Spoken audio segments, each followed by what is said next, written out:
Welcome to Lit Vibes Only, where we lit the shit out of books we love and hate. I'm Amanda. And I'm Kelsey. Welcome to another episode. We are Welcome, excited to welcome. have you. So, we wanted to first start off reminding you that you can find us on socials Mm-hmm. anytime of All the the time. day. Or night. I mean, we won't respond any time of the day, but you can find us there any time of the day.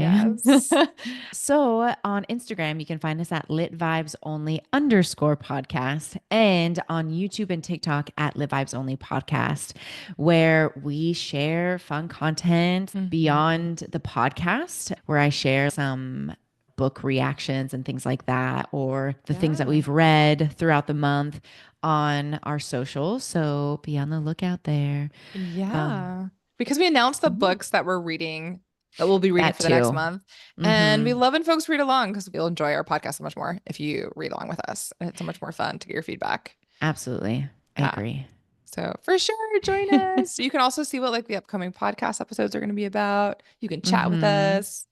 So come say hey. We'd love to talk to you. Yes, please. Yes, yes, yes. And this episode will be dropping January 13th, the second Second week. Monday of the new year. I January. know it's my birthday month. Ooh. Getting old, y'all. I'm an aging millennial at this point. But yeah, I You and will me have both. I know, I will have just celebrated my 37th birthday, 37 years young. And I know growing Yay. up, I don't know how you feel about your birthday month, but I hated having a January Uh-huh. birthday, especially growing up in the Midwest, especially in the 90s before the Yeah. weather got weird. Like we had normal winters. It would snow and like be Mm-hmm. gross. And I cannot tell you how many birthday parties had to either be canceled or like ended Oh, early because like it's dang it. snowing, everybody get to your cars. Yeah. Because the snow, like in Ohio, is like real. Yeah. Yeah. I mean, not so much anymore because of climate change, but when I was younger, yeah, like it Gosh. would like Mm-hmm. we'd get, several feet of snow on a regular basis. And Yeah. there went my birthday party, and that was a bummer. And the other bummer, which I think I've talked to you Oh. about before, I have a huge family. I have six siblings. And Mm-hmm. one of my siblings, I'm born the seventh, he's born Uh-huh. the second.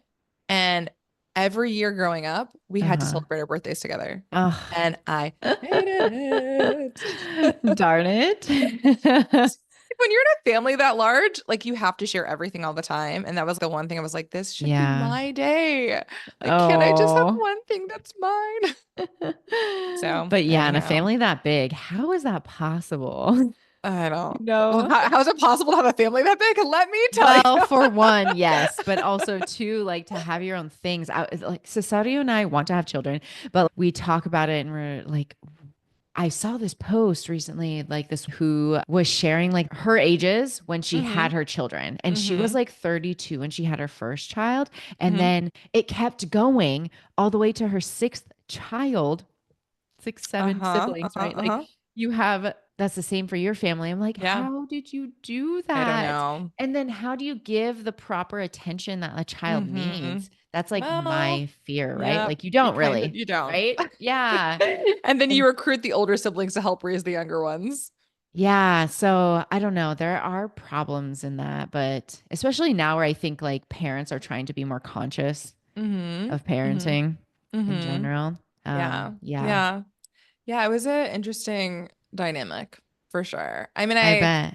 I enjoyed having that many siblings. We had a lot of fun Hmm. and I Yeah, loved being in a big family. I could would see never that. want to have that many kids for multiple Yeah. reasons. Yeah, it's a different dynamic. Hmm. Can For only imagine. sure. I Yeah. had two siblings I grew up with, Mm-hmm. but three siblings total. Okay. Yeah. But I didn't grow up with my brother, Okay. my older brother. I grew up with my older sister and my younger brother. Okay. Yeah, Yeah. Yeah. it was much smaller. And it's a big age range too when you have a family that big. Like my younger brother is 14 years younger than Oh, me. So like very much a kid brother. dang. Yeah, he was born when Was I was in your, high school. how old was your mom and dad like when they had So you? oh me? Yeah. Oh gosh. Well, they had my younger brother when my mom was 39. So she was what, Okay. 20? So Gosh. 14 years before that? Yeah, exactly. 25? 25? Is that right? Yeah, 25. That sounds right. I can't I'm do math, math. y'all. It's why I teach rhetoric and not math. Yeah. So I remember when I was in high school, I was like a junior and he was like two, and I would be running errands or whatever, and I'd have Oh him with my me. I know. God. And he would be with me, Wow. and I'm like running around with this toddler, and inevitably people thought I was his mom, like that I was just like a teen mom. And I'm like, Oh my nope, gosh. just They're it's just not like the this right. black girl with Yeah, their exactly. her Literally, baby. literally. And I was Oh just, and my especially in a small God. town, it's like, oh, Yuck. here we go. So that would, every time I'd go out with him, I would like make some comment like, all right, it's time to go home to mom. Yeah. Mom's waiting at home. Yeah, I could imagine. Oh, dang. Yeah, it was Such an wild. interesting dynamic. Yeah. I know. Yeah. So, do you have lots of nieces and nephews? No, I have zero. None of us have had kids. Yeah, Really? Wait, who's the exactly. oldest? How old? How much So older is your oldest? we're all roughly two-ish years apart. So Uh-huh. he's 2.5 years older than me. And yeah, no kids. I don't Oh, have so any you're the kids. And second I'm the second oldest. out of seven. Oh, I'm okay, the okay. second mom. Yeah. So there's that. But yeah, it's funny that we don't, because there are so many of us and we grew up in a big family and we're all just like, yeah, we're good. I have a bunch of nephews and nieces, mostly from my oldest brother. I think if I remember correctly, he has 8 kids. Oh my I Lord. know. That's like, I goodness don't gracious. unfortunately know like 3 of them very well Mhm. because they have a different mother Okay. than who he's Okay. with now. And I don't think things, panned out. But now he has 5 kids with his current wife. And Wow. last year, actually, my niece came to live with us for Oh, a that's little right. while. I got to meet her. She's Yeah. And so lovely. the reason I'm bringing her up is because she's going to come visit us over winter break. Yay. And Oh, so we will have perfect. done that by the time this comes out. Yeah. And if you didn't know, in Seattle, they have at T-Mobile Park, they have this Hmm. giant like Christmas. Chris Light maze. And so we're going to bring her. And Cesario has never been, so we'll all go. I've been, but I will enjoy it nonetheless. Yeah. I went for my first time a couple weeks ago with some friends Yeah. and it was so great. I would say I highly recommend it, but by the time this comes out, it'll be over and done with. So Yeah. you'll just have Sorry. to do it next year if you're in the Seattle area. It's definitely worth it. It's a lot of fun, and there's like some like Christmas shops and things as well up Yeah. the upper level. Like hot So cocoa and stuff hot like cocoa. There's ice that. skating. We Ice went on skating. Yeah. country. It was like country Christmas night or something. And so they had like line dancing that we did. Oh, It that was is too so much funny. fun. Yeah. So you're gonna be here you will have been here then for Christmas break. Yes, Okay. I am trying to lay low. I'll probably work some, to be honest, Mm-hmm. Mm-hmm. and just at home, but Yeah. do that and Yeah. then just chill. We'll Chill. make tamales. We like making tamales for Yeah. Christmas. So we'll Yeah. do that. We're inviting some people over because it is a lot of work if you've I've never made heard. tamales. Yeah. It's It's a like lot of small. work, takes hours, even if you have multiple people there. Even to make a small batch, it's not an easy endeavor. So that's why we like to do on Christmas and Yeah. around Christmas. Oh, that sounds lovely. Yeah. Hmm. I'll be going to LA, so traveling but not too far. Yeah. I did that last year for Christmas. It was nice just to Hmm. get some sunshine in the middle of our gloomy Seattle I winters. bet. And my brother and sister live down there, and like we spent Christmas at the Hmm. beach, and it was glorious. Nice. So definitely gonna do a repeat of that. But then yeah, I'm spending the second week of break at home, same. Because I feel Oh, like if you nice. travel during breaks, Oh, you kind of need a vacation after the vacation. a hundred You're like, percent. once you get back, you're like, wait, I just Yeah. need some downtime to recalibrate, reorient, get my head Hmm. straight for going back to work. So I'm all about Yes. staycations Hmm. during Hmm. holiday breaks for sure. And like Cesario doesn't have as much time as I can have Hmm. Hmm. off during break. So we decide like when our vacations are really Yeah. Yeah. together because I have this break, I have winter break, I have midwinter break and spring Hmm. break Yep. and Same. summer. And like when I say that as an admin, I still have to utilize my vacation days Mm. in order to take those. It's Yeah. not just automatic that I get them. I Oh, have that's right. Yeah. to Because you're not a classroom apply. teacher. Yeah. Yeah. Yeah. Yeah, I have to apply my vacation leave to those vacations. But when I'm Yeah. working, I don't have to. So that's nice. Yeah. Yeah. Such is the life. It's one So, reason why I don't think I'd ever want to be an admin, because I love my mhm, summers fully off. yeah. So, And in the end, I only get like July. I could have all of July off and have no issue, but hmm. then I need to be back in August. like Yeah. beginning of August, is Ugh. that's when we do like Oof. our admin PD for the Yeah. year. Oh So gosh. Yeah. We have like what? We get 2 months yeah. as teachers. The kids get 3. And I'm just like, I need a solid 8 weeks off for sure. Yeah. But there's pros and cons, obviously, Mm-hmm. because Yep. obviously getting compensated better as an admin than I am as a Yeah. department chair. There Um, definitely are cons. yes. It just takes over more of your life, I It think, for does. sure. It's I more mean, consuming. what would you expect? Getting paid more, Yeah. you have to It's put your in more. life. Yeah. Yeah. Yeah. All right. Well, we are doing our January Lit Rex episode today. And Yeah. this month, we are celebrating Muslim American Heritage Month. Really excited. And as I was doing some, research and prepping for this episode, I was trying to find when exactly Muslim American Heritage Month became official. And it looks like from what Yeah. I found, not readers, I keep on wanting to say that, listeners, would love your input Well, insight if you know readers and more than listeners. I do. Yes, yes. Our listeners are readers, most likely if you're listening to this podcast.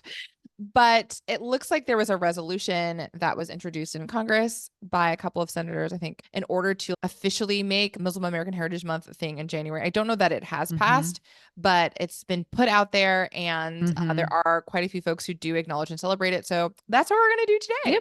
Yep. So yeah, we're celebrating the culture and heritage of Muslim Americans here in the United States. I found a great quote from this Instagram account called Marina Mayer Communications that basically stated that Muslim American Heritage Month is a time to acknowledge the contributions of the Muslim community and celebrate their rich history, civic engagement, advocacy, and philanthropy.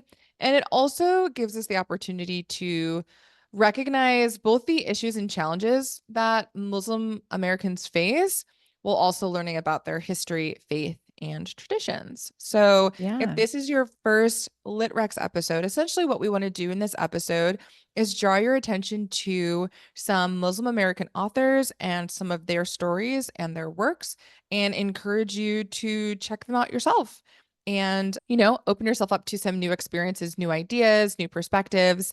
And Yeah. we each have chosen 2 books today that we'll be sharing with you, and we'll share with you a little bit about the author, a little bit about the book, and recommend that you check out these books along with us. Mm-hmm. So, Kelsey, without further ado, what's your first book? Yeah, well, first I just wanted to say too that this Heritage Month, I probably have the most to learn and to expose myself to. Mm. How many have we done so far? 4 or 5? Yeah, 4. Yeah. This will be our 5th one. Yeah, I was like counting. I was like, September, This would October. probably be the one that I would like to have more exposure to. And I just Mm-hmm. love that aspect of our Lit Rex because Yeah. it also pushes us Mm-hmm. to expand our reading. While I come off as a person that only reads fantasy and romance, I have like a wide range of authors and genres that I read and Mm-hmm. enjoy. And I love building the diversity of what I read. Yeah, yeah, I So, agree. And yeah. we were talking about earlier, like I realized in prepping for this that I haven't read that many novels by Muslim Mhm. American authors. I was really Yeah. struggling, and this is the first time for a Litrex episode that I have not read either of the books that I'm recommending. They're on my TBR, but Yeah, I yeah. have not read them. So this is gonna be a really great learning experience for both of us. Yeah, the ones that I am recommending as well, like I have not read them. I Mhm. assume that I will like them from what I've read so far about them. But Same. yeah, when I was prepping for this episode, which actually was a little bit ago, I can't remember when I picked these up. I was at Elliott Bay and I was like, okay, do you have any Muslim American authors Mhm, in mhm, fantasy or romance? mhm, And it was a bit of slim pickings. There wasn't a mhm, ton that they mhm, had in stock. While I think their mission is to hold a very wide array and diverse collection of books, even they didn't have a ton to select mhm, from. mhm. But I did find 3 books that I was really into. I remember texting you and I was like, wait, but does Canadian Yes, you Muslim did. count? And I was like, did we say no? And I was like, well, Like yeah, because it is Muslim Muslim American. American Heritage Month. So that was the other book that I picked up because it was Yeah. actually about a woman doing a podcast. And I was Yeah, like, ooh, I how remember. meta. Like, I want to Yeah. read this one. That was the one I was like probably more interested in, and I was Mm-hmm. gonna start reading it, but these other two I am still excited for. And the Okay. first one that I'm going to highlight is called Courting Samira by Amal Awad. And this is a romance novel. As you see, like this cover, it's kind of a cool cover Very colorful as where, always. Yeah. yes, romance novels. Mm-hmm. But to get into Amal Awad a little bit, has a lot of different skills. And so she is a journalist, an author, and also a screenwriter. And they Oh. said performer, but I couldn't find like what she's performed in. So I just kind of left that off. But her bio says performer. I just didn't highlight that. Interesting. She has a TED Talk actually that she titled Moving Beyond the Token Minority. And so in that talk, she discusses how she was raised around a lot of media. And so Mm-hmm. she was kind of born into that. Like it sounds like her dad or mom worked in media. And Mm-hmm. so she kind of followed in that line because one of the things that she has done was she produced and presented on ABC radio. She even currently has a podcast called Creative Confessionals. I think it's just her on the podcast talking Mm-hmm. about different topics. But yeah, it's an active podcast. Like it looks like maybe monthly because Okay. her last one was done in November and right now we're filming in early December. Mm-hmm. And her latest book was Bittersweet. And I'm not positive of the genre, but the one that I'm highlighting today is Mm-hmm. romance. So, yeah, that's not something I typically hear about authors. She just has like Mm-hmm. a really interesting background and her TED Talk. Yeah. So, getting into the book, Courting Samira, it's about a 27-year-old woman, so a little older than what we normally see. Yeah. I love that. So the main character is 27 years old, and initially it's talking about her like semi-traditional Muslim family and how her family has been trying to get her to marry, and she has to go through these things called door knock appeals where the suitor, like her potential husband, comes with his two parents, Mm-hmm. and her two parents are, Mm-hmm. what is that called? Chaperoning them Mm-hmm. as they have like a date in their home. It sounds like in the book that her life becomes more and more complicated as she continues. I think it really touches on like her professional wants and desires and her goals, while at the same time she's not as interested in getting married as her family is because she has someone that she's supporting through a marriage right now, or through a, what is that called? A wedding. Mm-hmm. And so she didn't feel like she needs that in her life because she's already supporting someone else doing that. But it sounds like her friend kind of gets in the mix as a potential love interest, and she meets this guy she really likes while also having professional Like aspirations or like she wants. issues and Oh, is she? concerns Oh, like come okay. up. So it sounds like there might be like some insight into Mm-hmm. Muslim American culture, which would be new for me. And so I am excited to read it. It has a 3.7 rating on Goodreads, which is Mm-hmm. okay. It's Mm-hmm. decent. And then one of the 5-star reviews I wanted to read on Goodreads, it said, felt like watching a rom-com with an Australian Muslim girl being the heroine. Oh, so it takes place in Australia. I guess so. Yeah. Oh, interesting. Okay, that adds like another element to it, like another layer to the story. I like that. Yeah. Yeah. Hey. So yeah, that is Courting Samira.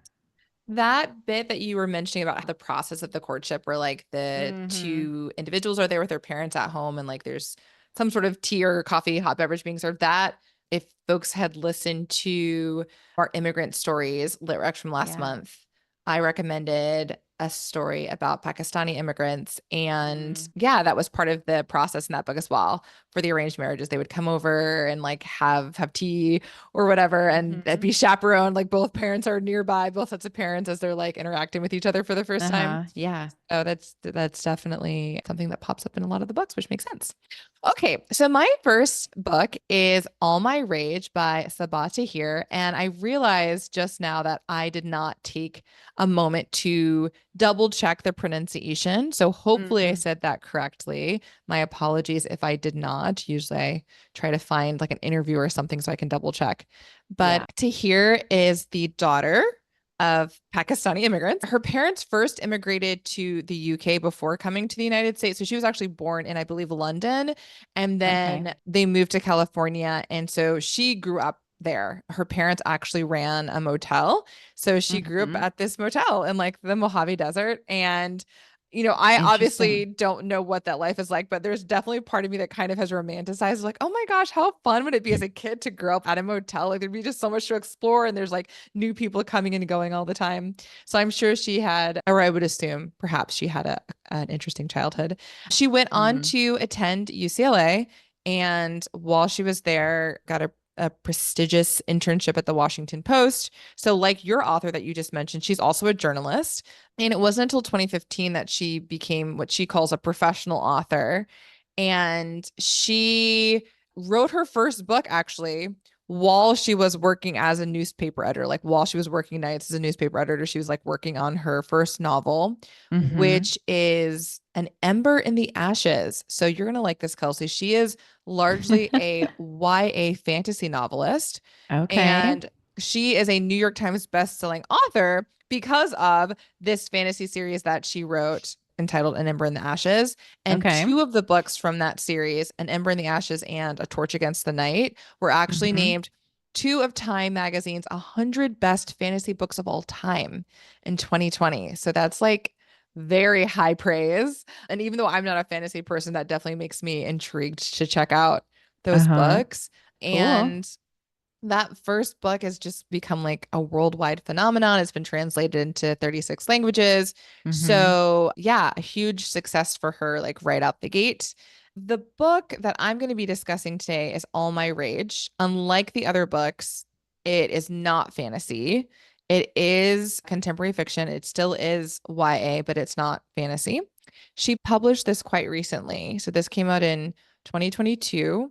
376 pages, has a 4.49 Goodreads rating, which again for Goodreads is Wow. quite high. Hmm. So take that as you will. And unlike her other books, it is a standalone book. It's her first one, actually. And again, Kelsey, you can speak to this, but yeah, most fantasy books, or a lot of them, are written as Yes. series. It's hard to Yes. find like a standalone fantasy book. So, this is something new for her. Like, this is a departure for her. And apparently, she did a great job because Nice. not only is it well reviewed on Goodreads, but it's won a ton of awards. It won the 2022 National Book Award. It won the Hmm. Prince Medal. It won the Boston Globe Horn Book Award, the Los Angeles Times Book Prize for Young Adult Literature, the Pennsylvania Young Readers' Choice Award for Young Adult, Rhode Island Teen Book Award, and the Amelia Elizabeth Walden Award. So, like, all the accolades, Yeah. all the gold stamps on the cover. It's very highly awarded. So this story has two timelines, and one takes place in the past and starts in Pakistan with the character Misbah. She's a young woman who has just been committed to an arranged marriage. I don't know what the proper word is there. Involved Hmm. in, married off in an arranged marriage to a young man named Tufik. And they get married and then decide to move to the United States to start a motel. Mm. So I'm assuming there's an element of like autobiographical, I was going to say an autobiographical element. There's an autobiographical element to this story because, as Uh-huh. we know from what I said earlier, she also grew up in a motel in the United States. So I'm sure she's incorporating some of her own personal experience. And then the second timeline tells the story of Misbah's son, Sal, takes place now in California, and his really good friend, Noor. And Sal, the motel is not doing well, and he's trying to save it. That's financially Mm. in a dire situation. And Noor really just wants to leave California and go to college. And there is apparently a conflict that happens between the two of them that really threatens their friendship. There are also some secrets Mm. that are uncovered over the course of the novel, both between, I think, Sal and Noor, but also Misbah and kind of her reasons for coming to the United States originally years ago. So it sounds like it has a little bit of everything. It's definitely a book that I would read. I love things like Yeah. sweeping family sagas that happen over several decades, several generations. I love multiple timelines. I do enjoy a good YA novel. I don't read them super often, but when I do, I really enjoy them. And I really liked this review from the New York Times, a quote from that review, which said, goodness, getting my words all jumbled today. It calls All My Rage a quote, love story, a tragedy, and an infectious teenage fever dream about what home means when you feel you don't fit in. So I'm sure there's Mm, probably also a bit of coming of age in this novel. And as I've said in previous episodes, I really love that trope. I love yeah. a good coming of age story and watching a character come into themselves and discover who they are. So I am very excited to check this book out. Sweet. Thank you for sharing, Amanda. Now, while you were sharing, I double checked the author, Amal Awad, because I swear I looked this over because I remember looking at my second one. And so huge oversight on my part. We'd made this huge declaration that it had to be only Muslim American stories, but it is in fact a Australian or Muslim Australian story, which is why it's based in Sydney. That makes so much more Oh my sense. I was goodness. like, why would it Amer I mean, they can write about whatever, but that's so specific. Why to write So I America? apologize for that. When I was at the bookstore, I asked Yeah. them specifically for Muslim American Yeah. recommendations, Yeah. and clearly they kind of struggled like Yeah. Well, recommending those ones. yeah, it just also speaks to what you said before that there really just aren't a lot of authors, especially probably even more specifically in the romance genre. So they were like, here's what we've got. Yes, And exactly. And yeah, so I am sorry about that. I definitely wanted to stay in the genres that I normally read. recommend to folks. Yeah. And so anyway, I'm sure it's a really good book though at the same time. And Yeah. also like Australia is a, capitalistic First world, for yeah, Western country that is country. very similar or it has its similarities to the United States. So I wonder what the overlap is Hmm. around experiences of Hmm. Muslim or Arab folks. Yeah. So we are going to continue with that recommendation, even though it Hmm. is not Muslim American, it is Muslim Australian. I think it'll still be a good read. Yeah, absolutely. So my apologies One for more that. perspective to include for sure. So, My second book, though, for sure, is from an are author you that sure? is Do I need to Muslim finish American. it? She is based in California. So, Excellent. yes. And I actually don't know how to pronounce her first name. Tahira How do you spell it? Actually, Mafi. let me scroll down in the Oh, I can't even document. see it. Oh yeah, Tahira Mafi, maybe? Tahira Tahira. Uh-huh. Mafi. She is a very famous author in the United States. Well, actually, her books have been published into 30 different languages. So Okay. she is popular around the world. Mhm. She is most well known for the Shatter Me series, and that is quite a long series, YA novels. And they're just widely popular. I cannot count the amount of times that I have seen this book on Book Talk. It's a Oh. very popular book. She is also a New York Times best-selling author. They are creating a TV series out of the Shatter Me series. So that's cool. Mm. And she also is Iranian American. The book that I am recommending, though, is a fantasy YA novel called This Woven Kingdom. Ooh, I love the cover. It's so I pretty. know. I really like it as well. Yeah. So currently, there are 3 books published out of this series, and there is intended to be 5 books. So if you get into it, you're going to have to wait for the last 2, just FYI. And it is a Persian mythology inspired fantasy series, which is what kind of hooked me. I didn't want to highlight the Shatter Me series because it is so well known. And this is Mhm. like lesser known of her works and the more recent of her works. So it includes a forbidden romance in the novel. It is also, I think, heavily romance because the way that it's described in some of these, oh my gosh, why are my words like just not Like coming blurbs, out? like I don't know. These reviews. Okay. highlight the romance between the two characters. And basically, it's like a prince and servant dynamic. That's what Hmm. is described here. And so, yeah, I think that in the end, the prince doesn't see it coming because it's also a rebellion story. So, the Mm. prince, of course, is on the side of the kingdom, but this servant girl is on the side of the rebellion and Mhm. supports the rebellion in her own ways.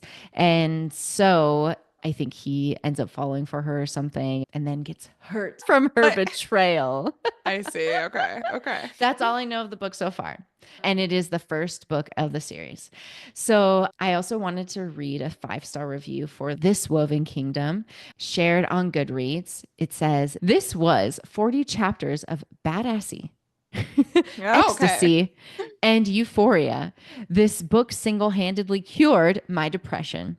It's been a hot minute since I picked up a fantasy book, and after reading this book, I won't be able to get enough."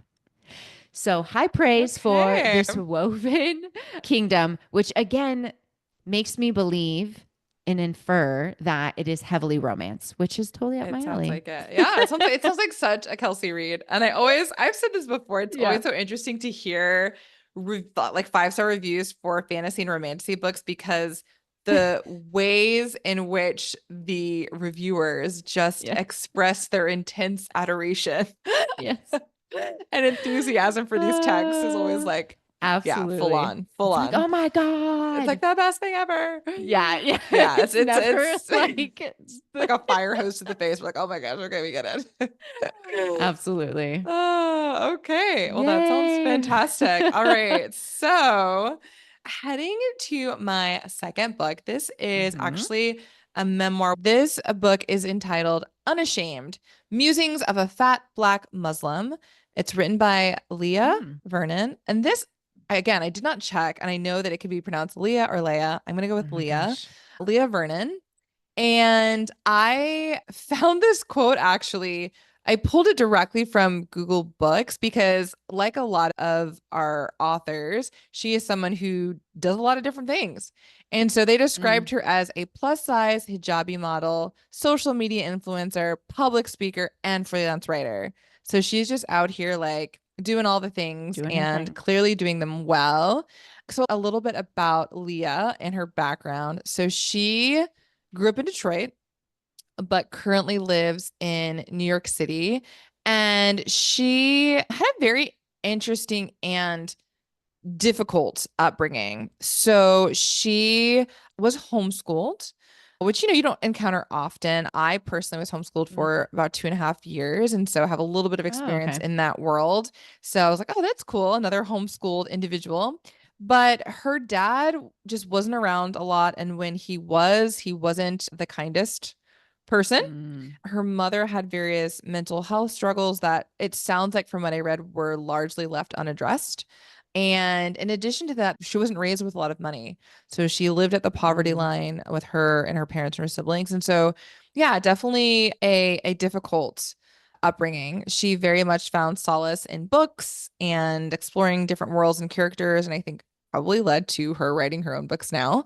She, at this point, has published 2 books. So this book, her memoir, and then a second book called The Descent, Dissent, not Decent, Uh, published in 2021.